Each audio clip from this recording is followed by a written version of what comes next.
మీరు కనుక ఇంతవరకు మన ఛానల్ని సబ్స్క్రైబ్ చేయనట్లయితే రెడ్ కలర్ సబ్స్క్రైబ్ బటన్ పైన క్లిక్ చేసి మన ఛానల్ని సబ్స్క్రైబ్ చేసుకునే దాని పక్కన వచ్చిన బెల్ ఐకాన్ పైన అయితే క్లిక్ చేయడం వల్ల నేను ఏ వీడియో పెట్టినా సరే మీకు నోటిఫికేషన్ అయితే వస్తుంది. Hi guys, welcome back to our YouTube channel lucky tech tube.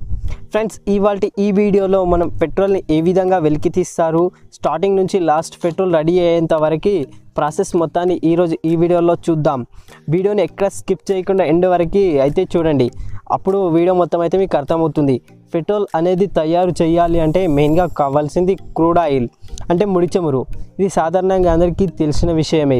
మరి ఆ క్రూడ్ ఆయిల్ని ఎలా తీస్తారు, అది అసలు ఎలా తయారవుతుంది, అదేంటో ఇప్పుడు చూద్దాం. చాలా వరకు ఈ ముడి చమురు అనేది సముద్రాలలో నిల్వ ఉంటుంది. అయితే ఈ ముడి చమురు అనేది సముద్రాలలో చాలా లోతులో ఉంటుంది.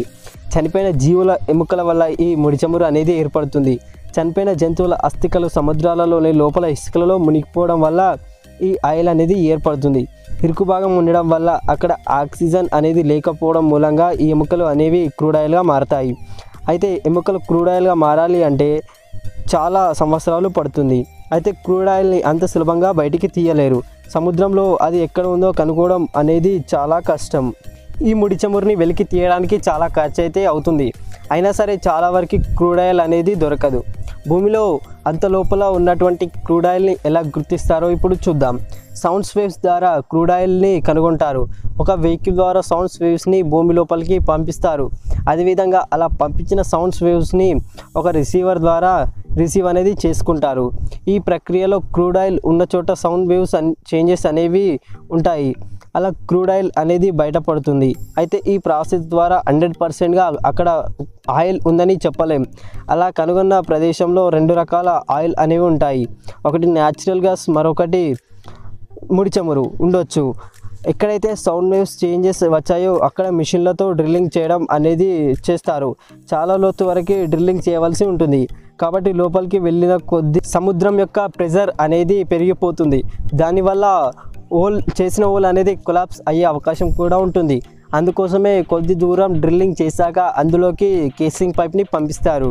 ఒక డ్రాప్ క్రూడ్ ఆయిల్ సుమారు 10 లక్షల లీటర్ల నీటిని పొల్యూట్ అనేది చేస్తుంది. అలా పొల్యూట్ అయిన నీటి వల్ల సముద్రంలో ఉన్న జీవులకు చాలా ప్రమాదం. అందుకోసమే బ్లౌ అవుట్ ప్రివెంటర్ అనే ఒక మిషన్ని లోనికి పంపిస్తారు. ఈ మిషన్ వల్ల క్రూడ్ ఆయిల్ నీటిలో కలవకుండా ఉంటుంది. అలా డ్రిల్లింగ్ చేసినప్పుడు అక్కడ న్యాచురల్ గ్యాస్ కానీ క్రూడ్ ఆయిల్ కానీ ఏదో ఒకటి బయటపడుతుంది. ఒకవేళ న్యాచురల్ గ్యాస్ బయటపడితే దాన్ని మన వంట గ్యాస్గా వాడతాం. సాధారణంగా ఈ న్యాచురల్ గ్యాస్కి ఎలాంటి స్మెల్ అనేది ఉండదు. కానీ మన ఇంట్లో గ్యాస్ లీక్ అయినప్పుడు స్మెల్ రావడం కోసం అందులో మార్కప్టైన్ అనే ఒక కెమికల్ని కలుపుతారు. అందువల్ల ఈ ప్యూర్ గ్యాస్కి స్మెల్ అనేది కలిగి ఉంటుంది. ఈ న్యాచురల్ గ్యాస్ చాలా ప్రాసెస్ తర్వాత ప్యూర్ గ్యాస్గా మారుతుంది. దాన్ని మనం వంట గ్యాస్గా పిలుస్తాం. న్యాచురల్ గ్యాస్ కాకుండా క్రూడ్ ఆయిల్ బయటపడితే దాన్ని బయటకు తీసి బ్యారెల్లో స్టోర్ అనేది చేస్తారు. సుమారు ఒక్కో బ్యారెల్లో 159 లీటర్ల క్రూడ్ ఆయిల్ బయటపడుతుంది. అలా స్టోర్ చేసిన క్రూడ్ ఆయిల్ ఫిల్టర్ కాలంలోకి పంపిస్తారు. అక్కడ ఒక్కో టెంపరేచర్ దగ్గర ఒక లిక్విడ్ కానీ గ్యాస్ కానీ వేరవుతూ ఉంటుంది. అలా ఒక్క బ్యారెల్లో ఉన్న క్రూడ్ ఆయిల్ నుంచి చాలా రకాల ప్రొడక్ట్స్ అనేవి వస్తాయి. అందులో పెట్రోల్ ఒకటి. అలా వేరు అయిన దాంట్లో 73 లీటర్ల పెట్రోల్, 36 లీటర్ల డీజిల్, 12 లీటర్ల ప్రోపెన్, 34 లీటర్ల ఇతర పదార్థాలు అనేవి ఉంటాయి. మిగిలిన 34 లీటర్ల దాంట్లో కొంచెం వేస్ట్ అనేది కూడా అవ్వదు. దాంట్లో నుంచి చాలా రకాల ప్రొడక్ట్స్ అనేవి తయారు చేస్తారు. చివరికి రోడ్లు వేయడానికి ఈ మిగిలిన ఫిల్టర్ క్రూడ్ ఆయిల్ని యూస్ చేస్తారు. అయితే ఈ యొక్క బ్యారెల్ క్రూడ్ ఆయిల్కి మార్కెట్లో చాలా డిమాండ్ అనేది ఉంటుంది. చాలా వరకు మన దేశంలో క్రూడ్ ఆయిల్ అనేది లభించదు. ఇతర దేశాల నుంచి దిగుమతి చేసుకుంటారు. అలా దిగుమతి చేసుకున్న క్రూడ్ ఆయిల్ని మన దేశంలో ఫిల్టర్గా చేసి వివిధ ప్రొడక్ట్స్ అనేవి తయారు చేస్తారు. ఈ విధంగా పెట్రోల్ని వేరు చేసి దిగుమతి ఖర్చు అయిన అమౌంట్ని ఇతర ట్యాక్స్ని కలుపుకొని ఒక్కో లీటర్ పెట్రోల్కి మన దేశ కేంద్ర ప్రభుత్వం ప్రైస్ అనేది డిక్లేర్ చేస్తుంది.